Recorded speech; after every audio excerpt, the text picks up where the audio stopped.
Bien, vamos a meternos de lleno en un tema que, bueno, define nuestro tiempo, esa relación inseparable entre la globalización y la digitalización. Ujú, sí, Por un lado, la globalización, esa idea de un mundo casi sin fronteras económicas, y por otro, la digitalización, que es, vamos, la revolución tecnológica que lo ha conectado todo. exacto. Nuestros fuentes de hoy analizan esta simbiosis, pero lo interesante es que proponen que es imposible, de verdad, entender una sin la otra. Exacto.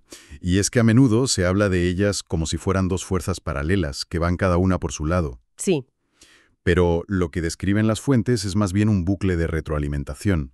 A ver, la tecnología digital, al abaratar la comunicación y la gestión de datos a niveles que antes eran de ciencia ficción, fue el motor, sí. el combustible que hizo despegar la globalización económica a finales del siglo XX.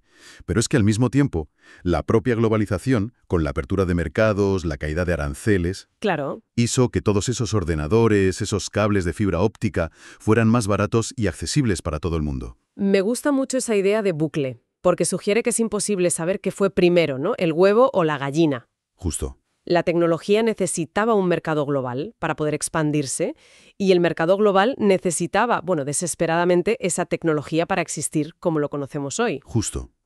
Pero, y aquí es donde la historia se empieza a complicar, este crecimiento, que fue vertiginoso, tenía una cara B, Ah, una sombra que crecía al mismo ritmo que los beneficios de las grandes multinacionales. No fue, vamos, ni de lejos, una utopía feliz para todo el mundo. claro. De hecho, casi se podría decir que por cada contenedor que cruzaba el océano, crecía un movimiento de resistencia en las calles. Ahí es donde la cosa se pone de verdad interesante, porque no solo vamos a analizar cómo se construyó este mundo interconectado, sino también La enorme reacción que provocó. la reacción violenta, sí. La historia de cómo la misma tecnología que unió a los mercados luego sirvió para organizar una rebelión contra ellos. Esa es la gran paradoja de todo esto. Y es lo que vamos a explorar. Cómo estas dos fuerzas, la integración por un lado y la resistencia por otro, han moldeado no solo nuestra economía, Sino todo lo demás. nuestra política, nuestra forma de ver el mundo en estas últimas décadas. De acuerdo. Entonces tenemos este bucle. ¿Dónde se notó primero ese impacto de una forma más explosiva? Las fuentes deben dar algún ejemplo claro. Sin duda. En las finanzas, es que es difícil imaginarlo ahora, pero hasta no hace mucho, las bolsas de valores eran sitios físicos, Sí, con gente gritando. caóticos, llenos de gente gritando órdenes a viva voz en un sitio que llamaban el parqué. Las fuentes describen muy bien cómo países como Japón, Gran Bretaña o México fueron pioneros en desmantelar esos parqués y sustituirlos por sistemas electrónicos. ¿Y qué supuso eso en la práctica? O sea, ¿simplemente que era todo más silencioso? ¿O hubo un cambio de verdad fundamental en cómo funcionaba el dinero? No fue un cambio total. Los costes de transacción se desplomaron. La velocidad se volvió casi instantánea y, lo más importante, el capital se volvió verdaderamente global. Ya. Edivelo podía moverse de Tokio a Nueva York y a Londres en un parpadeo. De repente, surgieron mercados de valores en países que en los 90 ni se lo planteaban. Las finanzas, fueron la primera industria en volverse global 24/7. Y fue gracias a la digitalización. Totalmente. Claro, y supongo que si el dinero puede moverse sin fricción, el siguiente paso lógico es que la producción de bienes también lo haga. Exactamente. Y el ejemplo perfecto que dan las fuentes es la industria de los semiconductores, los chips, Que están en todo. en todo lo que usamos. Empresas como Intel o AMD, cuyo valor añadido está en la investigación y el diseño que se hace en Estados Unidos, pues no tenían por qué fabricar allí.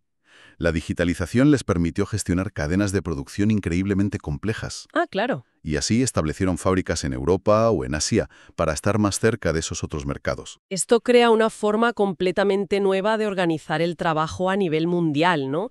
Ya no es que un país fabrique coches y otro los compre.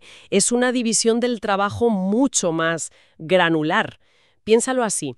No tiene ningún sentido económico construir una fundición de acero en un país y enviar las piezas pesadas de un coche al otro lado del mundo para ensamblarlo. El transporte se comería los beneficios. Exacto. Pero un microchip es diminuto, es ligero y vale una fortuna. La geografía, de repente, pierde casi toda su importancia. Lo único que necesitas es una comunicación barata y fiable para coordinarlo todo. ¿Y eso es lo que ofrecían las TICs? Eso es precisamente lo que ofrecieron las tecnologías de la información. Entonces, Si puedes diseñar un chip en California, fabricarlo en Taiwán y montarlo en un dispositivo en Alemania sin apenas coste, la siguiente barrera a romper es la del consumidor final. ¿Cómo llega ese producto a cualquier persona en cualquier lugar? Ahí está la clave. Y ahí es donde entra, supongo, el comercio electrónico. Ahí está. Plataformas como Alibaba, eBay o Amazon no solo permitieron a las grandes empresas vender globalmente, sino que crearon algo totalmente nuevo: las micro-multinacionales. ¡Ostras! De repente, una pequeña o mediana empresa podía vender sus productos en todo el mundo desde el primer día, sin necesidad de abrir oficinas en cada país. Y las fuentes dan datos sobre esto que son bastante reveladores, ¿verdad? Sí, y aquí hay uno que rompe por completo el modelo de negocio tradicional. Antes, una empresa nacía local, crecía en su mercado y con mucha suerte y esfuerzo se expandía al extranjero. El camino lógico, sí. Pues ahora, una encuesta de startups tecnológicas que citan las fuentes muestra que un increíble 86% ya nace siendo global. ¿Un 86%? Vaya. Sí, sí. Tienen algún tipo de actividad transfronteriza desde el minuto 1. O sea que salir al extranjero ya no es el último paso del camino, sino que es el primero. Eso es. La propia idea de una empresa puramente local casi ha desaparecido en el sector tecnológico. Y eso se refleja en el tipo de comercio que domina ahora. A ver, desde 2005, el ancho de banda transfronterizo que se ha utilizado se ha multiplicado por 45. Una barbaridad. Mientras tanto, el comercio tradicional de bienes físicos está bastante estancado desde la crisis de 2008.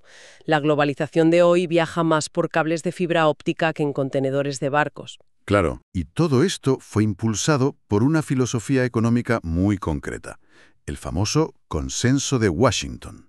Que es un término que se oye a menudo, pero quizás no todo el mundo tiene claro qué significaba en la práctica. Básicamente, para que no lo tenga tan presente, era la receta económica de los 90, promovida por organismos como el FMI o el Banco Mundial. La idea era, abran sus mercados al comercio, quiten regulaciones a los bancos y privaticen las empresas públicas. Todo, desde las aerolíneas hasta las telefónicas. Todo. La promesa era que esta liberalización traería una prosperidad sin precedentes para todos. Pero, como decíamos al principio, esa promesa empezó a mostrar sus grietas muy pronto. Claro, porque mientras en Davos se celebraba esta nueva era dorada, las cifras a pie de calle contaban otra historia. Completamente distinta. Las fuentes mencionan que a mediados de los 90, 2.000 millones de personas vivían con menos de $2 al día.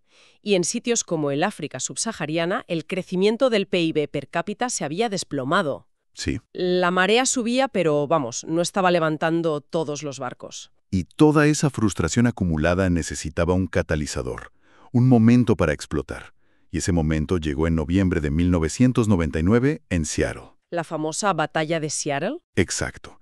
La Organización Mundial del Comercio, la OMC, el gran símbolo de esta globalización, se reunía para lanzar una nueva ronda de negociaciones. Esperaban una cumbre tranquila, pero se encontraron con una ciudad tomada por entre 40.000 y 50.000 manifestantes. ¿50.000 personas? ¿Y quién era toda esa gente? ¿Eran un grupo homogéneo con una única reivindicación o...? En absoluto. Y eso es lo fascinante. La imagen en las calles era surrealista.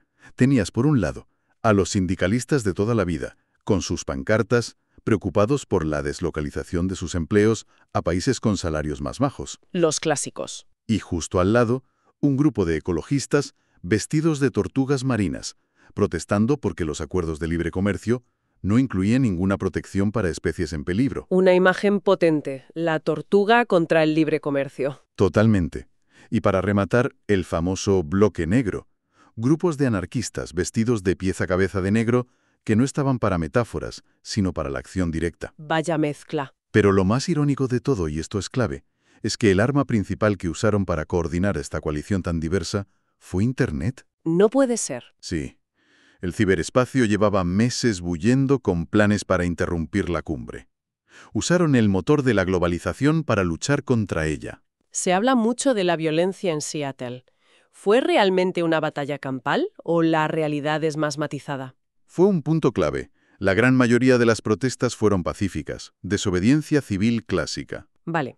Pero un grupo minoritario, el Bloque Negro, se dedicó a romper sistemáticamente los escaparates de símbolos del capitalismo corporativo. Nike, McDonald's, Starbucks. Ah, lo interesante es lo que señalan las fuentes. Fue una violencia dirigida exclusivamente contra la propiedad, no contra las personas. ¿Y eso qué efecto tuvo? ¿Consiguieron su objetivo con eso? Bueno, aquí hay debate. Por un lado, muchos dentro del propio movimiento condenaron la violencia, lógicamente. Pero por otro, es innegable que fue el detonante que puso a Seattle en el mapa mundial. La puso en el foco mediático. Claro, los medios, que al principio apenas prestaban atención, de repente lo convirtieron en la noticia principal. La cobertura en los informativos de la noche en Estados Unidos pasó de 10 minutos el primer día a 17 en cuanto empezaron los disturbios. ¡Vaya! La violencia, para bien o para mal, obligó al mundo a prestar atención a las críticas contra la OMC. Y Seattle no fue un hecho aislado, ¿verdad? Fue más bien el pistoletazo de salida. Fue la culminación de protestas anteriores como las masivas en Francia en 1995 contra las políticas de austeridad y el catalizador de todo lo que vino después. El movimiento se volvió más sofisticado. Más organizado, mucho más. Fíjate en la protesta de Praga en el año 2000. Las fuentes cuentan que los manifestantes se organizaron en marchas de colores según su nivel de confrontación. ¿Cómo? Sí. La marcha amarilla era para la desobediencia civil no violenta, la rosa y plata para la frivolidad táctica, con disfraces y música, y la azul para la confrontación directa con la policía. Había una estrategia detrás. Vaya, qué curioso. Entonces, ¿qué pasó después de Seattle?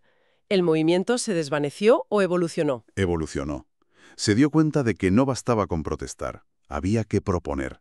Y de ahí nació en 2001 el Foro Social Mundial en Porto Alegre, en Brasil. Ah, el contrapunto a Davos. Exacto. Se crió como un contrapunto directo al Foro Económico de Davos, el gran encuentro de las élites globales. El lema de Porto Alegre era «Otro mundo es posible». Y de ahí viene el término alterglobalización o altermundismo, ¿no?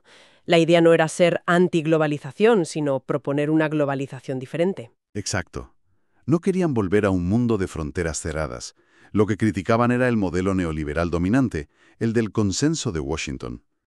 Y empezaron a popularizar alternativas. ¿Cómo cuáles? Pues, por ejemplo, en lugar de multinacionales, hablaban de una economía solidaria, basada en cooperativas. O en lugar de la agricultura industrial global, defendían la soberanía alimentaria, con mercados locales y sostenibles. Y mientras todo este debate ideológico se desarrollaba, llegó un evento que lo cambió absolutamente todo: la crisis financiera de 2008. Uf, ¿por qué fue un punto de inflexión tan brutal? Pues porque, a diferencia de crisis anteriores como la asiática del 97, que afectó a mercados emergentes, esta se originó en el corazón del sistema, En Wall Street. en Wall Street, en los mercados avanzados. La crisis minó por completo la credibilidad del modelo occidental que se había vendido como infalible durante décadas. El rey, de repente, estaba desnudo. Y a partir de ahí entramos en una nueva fase, que las fuentes, citando a The Economist, llaman slowbalization, globalización lenta. Eso es.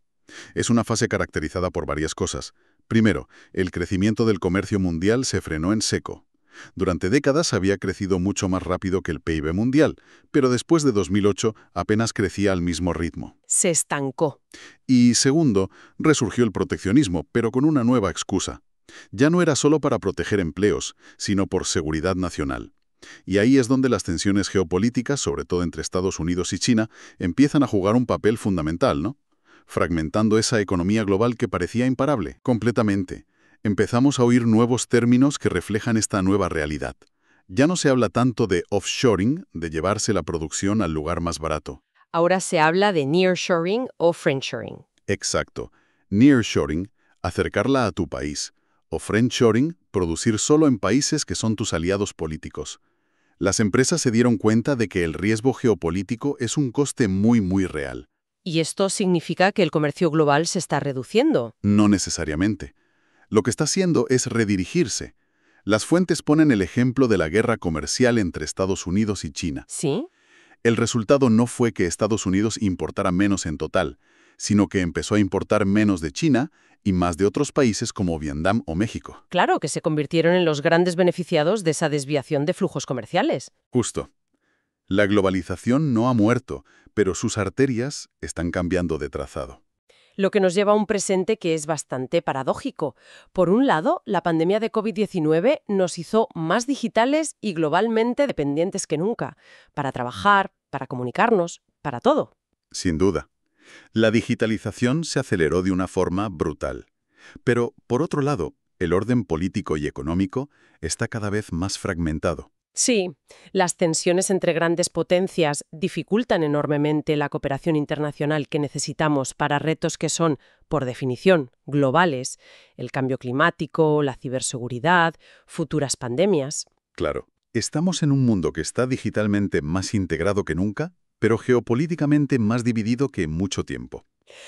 Así que, resumiendo un poco el viaje, hemos visto cómo la digitalización y la globalización bailaron un tango durante décadas, impulsándose mutuamente. Sí, Crearon una conexión y una riqueza sin precedentes, pero también una desigualdad que alimentó una reacción social potentísima. una reacción que, irónicamente, aprendió a usar las herramientas digitales del propio sistema para organizarse y combatirlo. Y hemos pasado del optimismo casi ciego de los 90 A las batallas en las calles. a las batallas campales a principios de los 2000 para llegar a esta era actual de globalization, de fragmentación y de realineamiento geopolítico. Parece que la historia de la globalización está lejos de haber terminado. La tensión entre esa lógica integradora de la tecnología, que no entiende de fronteras, No. y las fuerzas disgregadoras de la geopolítica y el nacionalismo, que se obsesionan con ellas, sigue muy, muy viva. Y esa tensión nos deja con una reflexión final para quien nos escucha.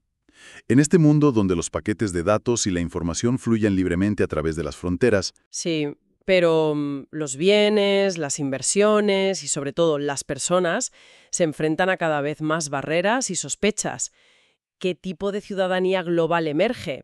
¿Cómo navegamos nuestra identidad y nuestra responsabilidad en una red que es a la vez globalmente unida y localmente fracturada?